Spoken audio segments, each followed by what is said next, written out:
तूने ली थी परमिशन मेरे से ओवर टाइम कराने से पहले?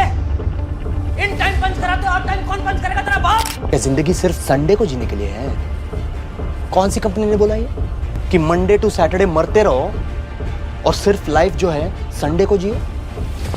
कहाँ लिखा है? और फिर देखते देखते ना ईएमआई और बिल्स भरते भरते एक दिन तू मर जाएगा, किसी को घंटा फर्क नहीं पड़ेगा। जिस दिन मर रहा होगा तू बैठ के सोचेगा क्या किया यार मैंने, कीबोर्ड के साथ हिलाया और कुछ नहीं। याद है बचपन में क्या बोला गया था, एक बार स्कूल कंप्लीट कर लो, बोर्ड में अच्छे मार्क्स ले आओ, फिर तुम्हारी लाइफ सेट है। और जब कॉलेज में आए तो वहां भी यही बोला गया कि एक बार कॉलेज में अच्छे मार्क्स ले आओ, तुम्हारे को नौकरी मिल जाएगी, फिर तुम्हारी लाइफ सेट है। और फिर फाइनली बहुत सारे इंटरव्यू, बहुत सारी प्रिपरेशन के बाद में वो दिन आ जाता है जब आपकी नौकरी लग जाती है और हर कोई आपको कॉन्ग्रेचुलेट करने के लिए आ जाता है। और फिर लाइफ का एक नया फेज स्टार्ट हो जाता है और इंसान रियलाइज करता है कि ये जो बिल्डिंग और ये ऑफिसेज बाहर से जितना ज्यादा सुंदर दिखते हैं उससे ज्यादा अंदर से लाइफलेस है और हर कोई यहाँ पर अनलेस लाइफ का हिस्सा है। जहाँ आप भी अभी से अनलेस रेस का हिस्सा हो जाते हो, जहाँ पर हर दिन अनसेफ हो, मानो आपकी लाइफ को किसी ने लूप पर चला दिया हो। और ये वो जगह है जहाँ पर हजारों लोगों के ड्रीम दम तोड़ देते हैं। यह है इंडियन कॉर्पोरेट लाइफ। मैं लात मारूंगा, तेरा कचरा उठाने के लिए यहाँ पे नहीं हूँ। समझ नहीं आता कि रिटार्डेड है क्या? हम बोले कि हमसे काम नहीं होगा, but still we are not getting any support. ये पूरे दिन से काम कर रहा हूँ फिर भी आपको समझ नहीं आ रही है। तो क्या ये बना क्या कर रहा है तू? 25 साल के IIT IIM ग्रेजुएट और मैकेंजी एम्प्लॉय ने अपनी जान ले ली। इसका रीजन वर्क प्रेशर। केरला के एक बैंक मैनेजर ने भी ऐसा ही किया और उससे पहले वो एक नोट छोड़ के गए जिसमें लिखा था वर्क प्रेशर। और ये कोई रेयर इंसिडेंट नहीं है, बल्कि लोगों के ऑफिसेज की डेली की कहानी है। और इनको सोशल मीडिया और न्यूज़ के ऊपर ज़्यादा कवरेज नहीं मिलता है क्योंकि इंडिया के अंदर टॉक्सिक कल्चर इतना ज़्यादा हो चुका है कि इंसान जो भी काम करेगा उसमें हैरेसमेंट होगा। फिर भी हमें कहा जाता है कि अपना बेस्ट एफर्ट दो। आप जो भी काम कर रहे हो उसके अंदर अपना बेस्ट एफर्ट दो। अब सपोज करो आप जॉब के अंदर हो, वहाँ पर आप 80% एफर्ट के साथ में काम करते हो तो आपको 5 में से 1 स्टार मिल जाएगा।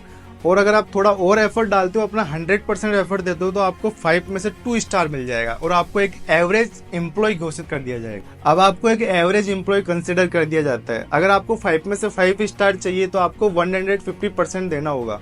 ये एक्सिस बैंक का परफॉर्मेंस मैट्रिक्स है। इन अनरियलिस्टिक परफॉर्मेंस और रियलिस्टिक के चलते एक्सिस बैंक के 61,000 एम्प्लॉय ने जॉब छोड़ दी।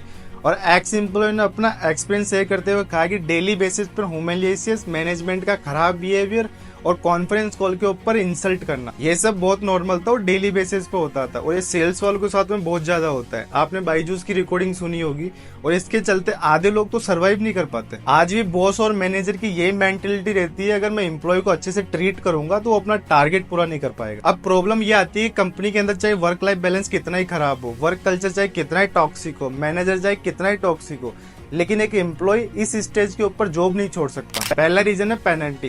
एमएनसी में जॉब करने से पहले एक कंप्लीट बैकग्राउंड वेरिफिकेशन होता है जिसमें पहले कंपनी के अंदर कॉन्ट्रैक्ट पीरियड और बॉन्ड पीरियड को शेयर करना होता है।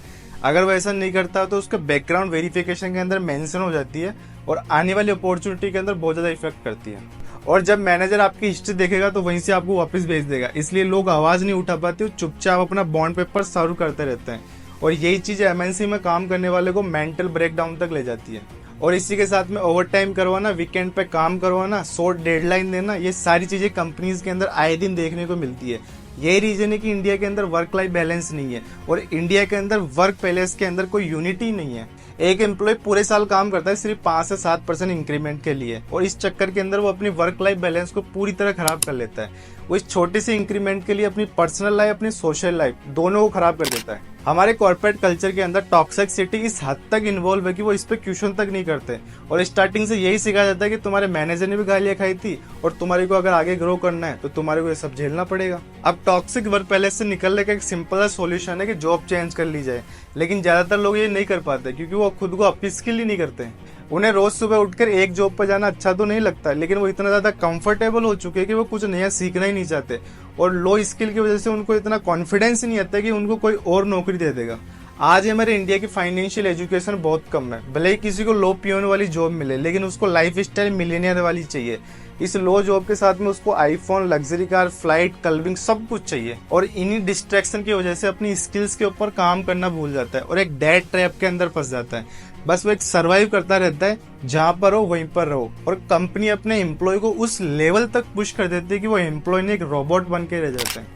एक नॉर्मल लाइफ जीना गलत नहीं है, लेकिन एक ही जगह पर सेट हो जाना गलत है। इसलिए सबसे ज्यादा इंपॉर्टेंट है अपनी सेल्फ इंप्रूवमेंट के ऊपर काम करना और एक टॉक्सिक वर्क कल्चर के अंदर अपनी हेल्थ और फैमिली लाइफ को कॉम्प्रोमाइज करना बिल्कुल भी वर्थ इट नहीं है। सबसे पहले अपनी mental health, work life balance, learning और फाइनेंशियल नीड, ये सब मैनेज करके वर्क बैलेंस के अंदर कॉम्प्रोमाइज करके काम करके भी देख लो। लेकिन जिस दिन आप काम छोड़ोगे ना, उसके एक वीक या ज्यादा 1 मंथ के बाद में आपकी जगह कोई और ले लेगा और सब कुछ वैसा चलता रहेगा। बस उस स्टेज तक आपके मेंटल हेल्थ और आपका कॉन्फिडेंस बहुत ज्यादा खराब हो चुका होगा। इसलिए सबसे ज्यादा जरूरी है खुद की लर्निंग और खुद को प्रायोरिटाइज करना। Thank you so much video को यहाँ तक वॉच करने के लिए, और यहाँ तक आ गए हो तो सब्सक्राइब जरूर करके जाना। और आपका इस टॉक्सिक और कॉर्पोरेट कल्चर को लेकर आपका क्या थॉट है, आपका क्या माइंडसेट है, कमेंट के अंदर जरूर बताना।